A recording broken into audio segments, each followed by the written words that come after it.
Shalom. Following the Shaharit morning service, the weekday service, there's a section in the traditional siddur known as Zakhor, 6 remembrances, 6 passages from the Torah where we find commands to remember. 6 different times the Torah tells us to remember the Exodus, the revelation at Sinai, the sin of the golden calf, the behavior of Miriam, Moshe's sister, at her worst. Remember the Shabbat to keep it holy, and remember that which Amalek did to our ancestors when they left Egypt. What's the logic behind this? It doesn't seem to be anything except that these are 6 historical events which we're commanded to remember, and so the editors of the Siddur decided that these should be included so we can remember them, mention them on a daily basis. And they're juxtaposed to the 13 principles of faith as taught by the Rambam, by Maimonides. So Rabbi Abraham Joshua Heschel commented that he felt that the 6 remembrances are actually more important than the 13 principles of faith because sacred moments, sacred time, historical events are more important than abstract principles. After all, history can shape our character. History can somehow add content to our lives and to our character.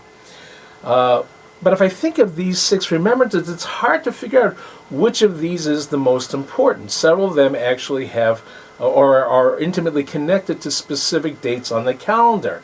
The Exodus from Egypt, obviously Pesach, the revelation at Sinai, Shavuot. But one of them, the command to remember Amalek, also has a Shabbat, named for it Shabbat Zakhor, which is this Shabbat.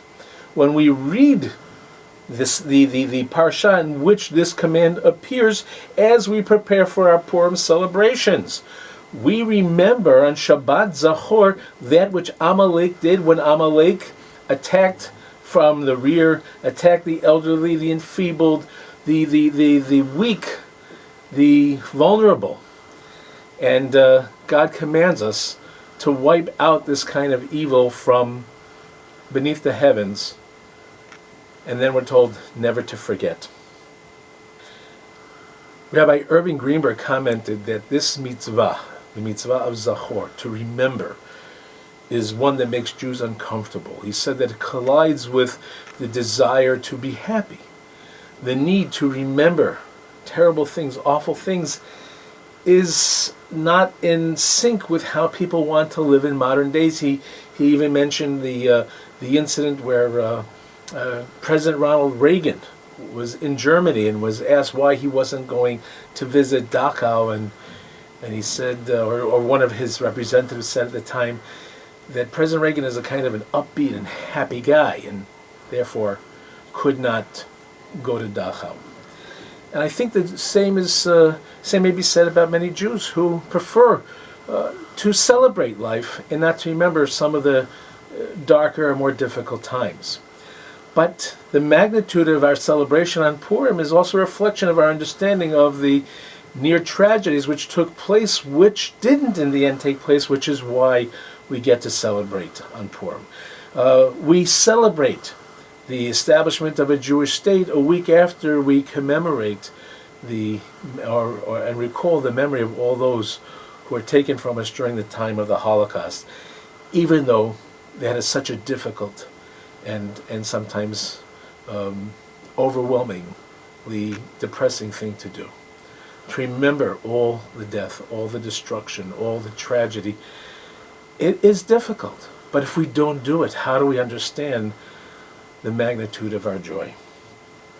It is the memory of 9/11 that gave our nation's leaders the fortitude to make the decisions to take on the terrorists in our world. And it is remembering Amalek, the one who attacked the vulnerable, that gives the leaders of the Jewish people the fortitude to be prepared for anything which might confront us in the future. God forbid. We prefer peace, but we're prepared for all possibilities. That is part of the lesson of Shabbat Zakhor. In the meantime, we're going to have a great Purim, and we invite you to come celebrate with us here at the Anshe Emet synagogue.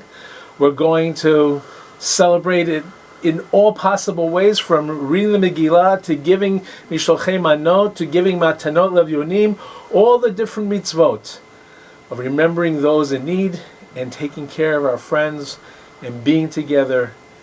And Saturday night at the Megillah reading, Sunday morning the children's Megillah reading, followed by the carnival. Come and join us. Come make Purim fun. But also, remember, this is Shabbat Zakhor. There's a lot that we have to remember so that we can go and fully celebrate. Shabbat Shalom and Purim Sameach.